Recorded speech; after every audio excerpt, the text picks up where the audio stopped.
Hello guys, welcome to crick stories. రేపు ఇండియాకి do or die match West Indies తో. And ఇది ఒక క్వార్టర్ ఫైనల్ అనే చెప్పాలి. ఎందుకంటే ఇది ఇండియాకి మాత్రమే డూ ఆర్ డై మ్యాచ్ కాదు, వెస్ట్ ఇండీస్ కూడా డూ ఆర్ డై మ్యాచ్. ఇక్కడ ఇంకో మెయిన్ స్టార్ట్ ఏంటి తెలుసా? కోల్కతాలో T20 వరల్డ్ కప్ లో ఇంతవరకు వెస్ట్ ఇండీస్ మ్యాచ్ ఓడిపోలేదు అండ్ ఇండియా కూడా ఓడిపోలేదు. సో రేపు ఎవరో ఒకరు ఖచ్చితంగా ఫస్ట్ టైం కోల్కతాలో ఓడిపోబోతున్నారు. అది ఎవరనేది చూడాలి. అండ్ వెస్ట్ ఇండీస్ మనం తక్కువ అంచనా వేయలేం, బికాస్ ఇండియా పిచ్ల మీద వెస్ట్ ఇండీస్ చాలా బాగా ఆడుతుంది. ఇండియా బౌలింగ్ ఇంప్రూవ్మెంట్ అవసరం. లాస్ట్ మ్యాచ్ లో ఆల్రెడీ చెప్పుకున్నాం, జింబాబ్వే మీద బౌలింగ్ చాలా చెత్తగా వేశారు, అందుకే వాళ్ళు 200 కొట్టారు. సో రేపు జరగబోయే మ్యాచ్ లో బౌలింగ్ చాలా ఇంపార్టెంట్. ఏమైనా చేంజెస్ జరగవచ్చు అంటారా బౌలింగ్ లో? కుల్దీప్ యాదవ్ వచ్చే ఛాన్స్ ఉందా? ఈడెన్ గార్డెన్ రికార్డే కాకుండా వేరే ఏం స్టాట్స్ ఉన్నాయి, ఇవన్నీ డిస్కస్ చేద్దాం. Let's get into the video. Playing 11 గురించి డిస్కస్ చేసుకునే ముందు పిచ్ గురించి ఒక 2 minutes డిస్కస్ చేసుకుందాం. కోల్కతా పిచ్ బ్యాటింగ్ కి హెవెన్ లాంటిది. బ్యాటింగ్ కి చాలా బాగా అనుకూలిస్తుంది కాబట్టి బ్యాటింగ్ ట్రాకే ఉండబోద్ది. అండ్ దీని గురించి ఒక అఫీషియల్ కన్ఫర్మేషన్ కూడా వచ్చింది. ఫ్లాట్ ట్రాకే యూజ్ చేయబోతున్నారు మళ్ళీ కోల్కతాలో. అండ్ కోల్కతాలో ఏ పిచ్ అయితే ఆడబోతున్నారో దాని ఫోటో ఉంది చూడండి, అది చూస్తేనే క్లియర్ గా అర్థం అవుతుంది. మంచి గ్రీన్ పిచ్, కొట్టుకున్న రన్స్. బౌలర్లకు అయితే దుమ్ము రేగిపోద్ది. బట్ స్టిల్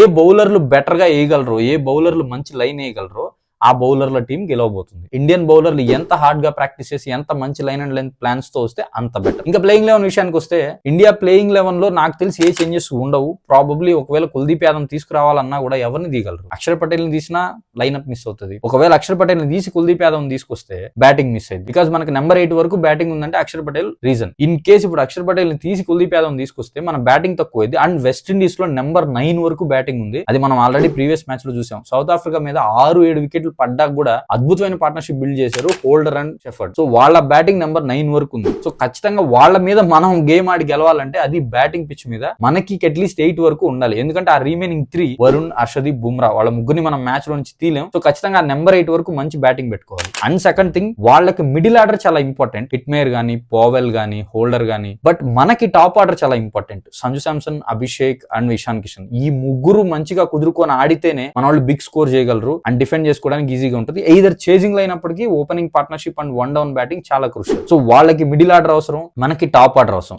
ఎందుకు ఇక్కడ రెండు టీముల గురించి డిస్కస్ చేస్తున్నానంటే, ఈ కాంటెస్ట్ లో ఎవరు 0.1% కూడా హెడ్ లో లేరు. అటు వెస్ట్ ఇండీస్ గానీ ఇటు ఇండియా గానీ ఇద్దరికి 50-50% ఛాన్సెస్ ఉన్నాయి. ఏ ఒక్కరు కొంచెం హెడ్ లో లేరు. వీళ్ళకి ఛాన్స్ ఉంది అని చెప్పడానికి. మేబీ ర్యాంకింగ్ పరంగా ICC ర్యాంకింగ్స్ లో ఇండియా టాప్ లో ఉండొచ్చు, వెస్ట్ ఇండీస్ కొంచెం లో ఉండొచ్చు. బట్ రేపు జరగబోయే మ్యాచ్ ఇద్దరికి ప్రెషర్, ఇద్దరికి డూ ఆర్ డై. ఇద్దరు టీమ్స్ అద్భుతంగా ఆడుతున్నాయి. వాళ్ళు ఒక మ్యాచ్ ఓడిపోయారు, ఇండియా వాళ్ళు ఒక మ్యాచ్ ఓడిపోయారు. సో ఎవరిని తక్కువ అనడానికి లేదు, ఎక్కువ అనడానికి లేదు. ఎవరు రేపు బెటర్ గా పర్ఫామ్ చేస్తే వాళ్ళు గెలవబోతున్నారు. And present Indian team Bumrah and Varun Chakravarthy మీద ఎక్కువగా డిపెండ్ అవుతున్నారు. అండ్ దాన్ని మిస్ చేసుకుని రిమైనింగ్ బౌలర్స్ ని బాగా వాడుకోవాలి. ఎస్పెషల్లీ హార్దిక్ పాండ్యా అండ్ శివం దుబేని మంచిగా యూజ్ చేసుకోవాలి. టాక్టికల్ గా వాళ్ళిద్దరు ఓవర్స్ కానీ ప్లాన్ చేసుకున్నారంటే ఇండియాకి ఈజీగా వికెట్స్ తీసుకోగలరు. బికాస్ హార్దిక్ పాండ్యా చాలా ఇంటెలిజెంట్ బౌలర్. స్పీడ్ ఎక్కిపోయినప్పటికీ మంచి పార్ట్నర్షిప్ బ్రేక్ చేయగలడు, తెలివిగా బౌలింగ్ చేయగలడు. శివం దుబే కూడా క్రూషియల్ టర్మ్స్ లో బ్రేక్స్ ఇస్తాడు. సో వీళ్ళిద్దరిని జాగ్రత్తగా యూజ్ చేసుకోగలిగితే, and 4 regular bowlers Bumrah, Harshdeep, Varun and Akshar, వీళ్ళు ఆల్రెడీ బాగా బౌలింగ్ చేస్తున్నారు. So no problem. ఈ విధంగా 6 బౌలర్స్ ని మంచిగా యూజ్ చేసుకుంటే సూర్య ఈజీగా వికెట్స్ వస్తాయి. అండ్ మనకి రేపు ఖచ్చితంగా వరుణ్ అండ్ అక్షర్ క్రూషియల్ అవబోతారు. బికాస్ వాళ్ళ మిడిల్ ఆర్డర్ స్ట్రాంగ్ అని ఆల్రెడీ మాట్లాడుకున్నాం. వీళ్ళు మిడిల్ ఓవర్స్ ఎక్కువగా బౌలింగ్ చేసే ఛాన్స్ ఉంటుంది కాబట్టి వాళ్ళ బౌలింగ్ ఇంపార్టెంట్. సో చూడాలి రేపు ఎవరు గెలుస్తారు అనేది. మీ ఒపీనియన్ ప్రకారం ఎవరు గెలుస్తారు, మ్యాచ్ ఎలా ఉండబోతుంది అనేది కమెంట్స్ లో చెప్పండి. Thanks for watching my video. Please like, share and subscribe to crick stories.